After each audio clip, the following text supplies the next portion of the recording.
সেদিন রাতে খাওয়ার সময় হেমলতা নিম্ন স্বরে পদ্মজাকে বললেন, পদ্ম, জি আম্মা, আমি হানিফকে খুন করিনি। কে করেছে তাও জানি না। কথাটি শুনে পদ্মজা খুব চমকায়, কারণ তার মা মিথ্যে বলে না। তাহলে কারা খুন করলো? পদ্মজা প্রশ্ন করলো। তাহলে শেষ রাতে মামার কাছে কেন গিয়েছিলে আম্মা? হেমলতা জবাব দেননি, খাওয়া ছেড়ে উঠে যায়। পদ্মজার ভাবনার সুতো কাটলো কারো পায়ের আওয়াজ শুনে। ঘাড় ঘুরিয়ে মোর্শেদকে দেখলো। মোর্শেদ পদ্মজাকে ঘাটে বসে থাকতে দেখে কপাল কুঁচকালো। এই সিরি, যা হেন থেকে। পদ্মজার কান্না পায়, খুব খারাপ লাগে। নিঃশব্দে এক ফোঁটা জল গড়িয়ে পড়ে। তা আড়াল করে ব্যস্ত পায়ে বাড়ির ভেতর চলে যায়। কয়েক মাস পর পদ্মজার ম্যাট্রিক পরীক্ষা। 3 বোন বই নিয়ে সড়কে উঠল। পদ্মজার কোমর অবধি ওড়না দিয়ে ঢাকা। পূর্ণা এক নাগাড়ে বকবক করে যাচ্ছে। স্কুলে যাওয়া অবধি কথা বন্ধ হবে না। মাঝে মাঝে জোরে জোরে হাসছে। মেয়েটার হাসির রোগ আছে বোধহয়। একবার হাসি শুরু করলে আর থামে না। পদ্মজা বারবার বলছে, আম্মা রাস্তায় কথা বলতে আর হাসতে মানা করেছে, চুপ কর না। তবুও পূর্ণা হাসছে। বাড়ির বাইরে এসে সে মুক্ত পাখির মতো আচরণ করে। তাকে দেখে মনে হয় খাঁচা থেকে মুক্ত হয়েছে। পদ্ম, ওই পদ্ম, খাড়া। পদ্মজা ক্ষেতের দিকে তাকালো। লাবণ্য ক্ষেতের আইল ভেঙে দৌড়ে আসছে। লাবণ্য আর পদ্মজা এক শ্রেণীতে পড়ে। লাবণ্য কাছে এসে হাঁপাতে থাকলো। শান্ত হওয়ার পর 4 জন মিলে স্কুলের উদ্দেশ্যে হাঁটা শুরু করলো। বাংলা পড়া শিখে এসেছিস আজ? পদ্মর প্রশ্ন। আগ্রহ করে লাবণ্য বলল, আরে সেরি, বাড়ির শুদ্ধ ভাষায় কথা কইলে বাইরেও কইতে হইব নাকি? আমি আঞ্চলিক ভাষা পারি না। লাবণ্য অসন্তোষ প্রকাশ করল। সে অলন্দপুরের মাতব্বর বাড়ির মেয়ে। তাদের বাড়ির সবাই শিক্ষিত, তবুও তারা আঞ্চলিক ভাষায় কথা বলে। পরিবারের 2-3 জন সদস্য ছাড়া, আর পদ্মজার 14 গোষ্ঠী মূর্খ। 2-3 জন ছাড়া, তবুও এমন ভাব করে আঞ্চলিক ভাষা নাকি পারে না। সত্যি আমি পারি না। ছোট থেকে আম্মা শুদ্ধ ভাষা শিখিয়েছেন, উনিও বলেন, তাই শুদ্ধ ভাষায় কথা বলতেই আরাম পাই। পূর্ণা তো পারে। আমার চেষ্টা করতে ইচ্ছে হয় না। ইচ্ছা বাদ দে। শোন, কাইল আমার বাড়িত নায়ক নায়িকা আইব।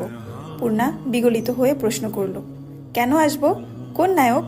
শুটিং করতে? ছবির শুটিং? পদ্মজা এসবে কোনো আগ্রহ পাচ্ছে না। পূর্ণা খুব আগ্রহ বোধ করছে। সপ্তাহে একদিন সুমিদের বাড়িতে সাদা কালো টিভিতে সে ছায়াছবি দেখতে চায়। তাই অভিনয়ের শিল্পীদের প্রতি তার আগ্রহ আকাশ ছোঁয়া। পূর্ণা গদগদ হয়ে প্রশ্ন করল, কোন নায়ক নায়িকা? বলো না লাবণ্য আব্বা।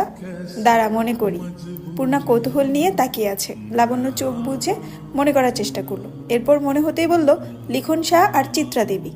তুমি আমার ছবির নায়ক নায়িকা। হ। স্কুলে যাওয়ার পুরোটা পথ লাবণ্য আর পূর্ণা ছায়াছবি নিয়ে আলোচনা করলো। মূল বক্তব্যে ছিল লিখন শাহ। দিনটাকে পদ্মজার অলক্ষণে মনে হচ্ছে। সকালে উঠে দেখলো লাল মুরগিটার একটা বাচ্চা নেই। নিশ্চয়ই শিয়ালের কারবার। রাতে মুরগি খোপের দরজা লাগানো হয়নি। আর এখন আবিষ্কার করলো দেয়াল ঘড়িটা কাটা ঘুরছে না। ঘড়িটা রাজধানী থেকে হানি খালামণি দিয়েছিলেন।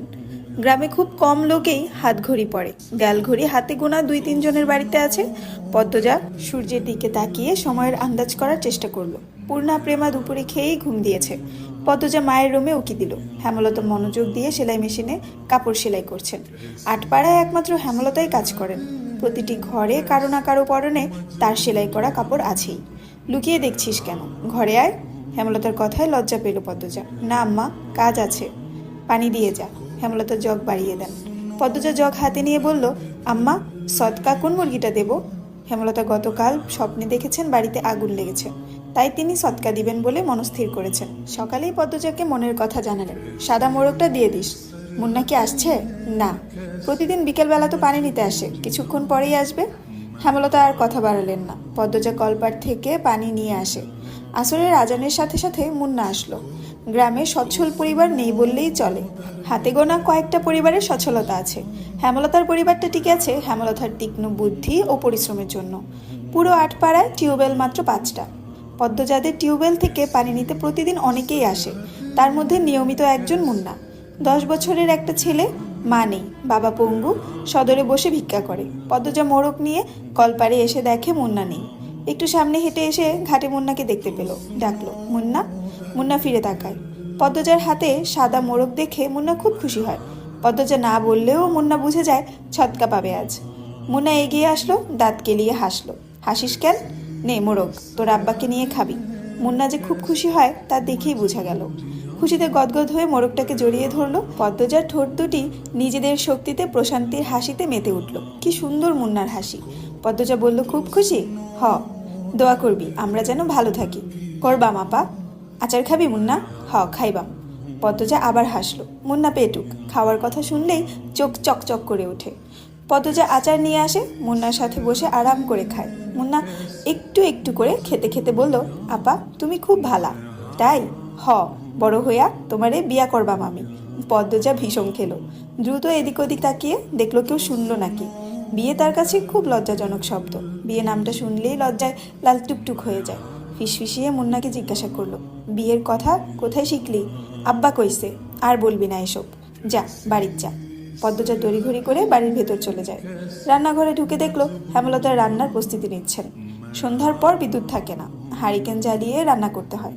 প্রতিদিন ঘরে একটা হারিকেন আর রান্নাঘরে একটা হারিকেন জ্বালানো অনেক খরচের ব্যাপার। তাই তিনি বিকেলের রাতের রান্না সেরে ফেলেন। আম্মা আমি রাঁধি? না লাগবে না, সাহায্য কর শুধু। পদ্মজা চোখ ঘুরিয়ে দেখলো কি কাজ করা যায়। কোনো সাহায্যের প্রয়োজন নেই। হেমলতা নির্বিকার ভঙ্গিতে বললেন, লাউ নিয়ে আয়। ছিঁড়ে আনবো? না, লাহারি ঘরে আছে। লাহারি ঘরে নাই। পদ্মজা মায়ের আদেশ পেয়ে যেন চাঁদ পেয়েছে, এমন ভাব ধরে দ্রুত ছুটে যায় লাউ আনতে। লাউ, বরবটি, ঢ্যাঁড়স, কাঁকরোল, করলা, চিচিঙ্গা, পটল, ঝিঙ্গা ইত্যাদি ইত্যাদি সব রকমের সবজি মেলা বাড়ির পাশে ঘিরে। পদ্মজা সাবধানে ঘাসের উপর দিয়ে লাউ গাছের দিকে এগোয়। বর্ষাকাল হওয়াতে জোকের উপদ্রব বেড়েছে। জোকের ভয় অবশ্য তার নেই। হেমলতা পদ্মজার যাওয়ার পানে ঝিম মেরে ততক্ষণ তাকিয়ে থাকে। মেয়েটাকে দেখলে তার মনে হয় বিষণ্ণতায় ভরে ওঠে। পদ্মজার চুল দেখলে মনে হয় এই সুন্দর ঘন কালো রেশমি চুল পদ্মজার এক একটা কালরাত। পদ্মজার ছিমছাম গরনে দুধে আলতা দেহের অবয়ব দেখলে মনে হয় এই দেহ পদ্মজার যন্ত্রণা, এই দেহ ধ্বংস হবে।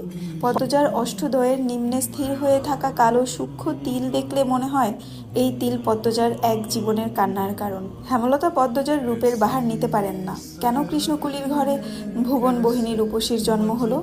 জন্ম, মৃত্যু, বিয়ে কারো হাতে থাকে না। যদি থাকতো হেমলতা মোর্শেদকে বিয়ে করতেন না এবং পদ্মজার মতো রূপসীর জন্ম দিতেন না। আল্লাহর কাছে রূপসী মেয়ে ভুলেও চাইতেন না। হেমলতার বুক চিরে দীর্ঘশ্বাস বেরিয়ে এলো। আজ শুক্রবার, স্কুল নেই। ফজরের নামাজ পড়ে 3 বোন পড়তে বসেছে। প্রেমা নামাজ পড়তে চায় না, ঘুমাতে চায়। হেমলতার মায়ের ভয়ে নামাজ পড়ে। সে ঝিমুচ্ছে আর পড়ছে। তা দেখে পদ্মজা আর পূর্ণা ঠোঁট টিপে হাসে। হেমলতা বিরক্ত হন। প্রেমা তো পড়া হচ্ছেই না, সেই সাথে পদ্মজা পূর্ণার মনোযোগও নষ্ট হচ্ছে। তিনি কর্কশ কণ্ঠে ধমকে উঠলেন, প্রেমা ঘুমাচ্ছিস কেন? ঠিক হয়ে পড়। হ্যালো, আসসালামু আলাইকুম এভরিওয়ান, আমি জান্নাত রহমান। আপনারা শুনছেন আমার কণ্ঠে আমি পদ্মজা গল্পের 4র্থ পার্ট। যে গল্পটা লেখিকা হচ্ছে এলমা বেহেরোজ আপু। এই গল্পটার অনেক অনেক রিকোয়েস্ট ছিল, যার জন্য হচ্ছে এই গল্পটাতে আমাকে ভয়েস দিতে হচ্ছে। আমার ভয়েসে যদি আপনাদের এই স্টোরিটা ভালো লাগে অবশ্যই শেয়ার করবেন এবং ফলো দিয়ে পাশে থাকবেন।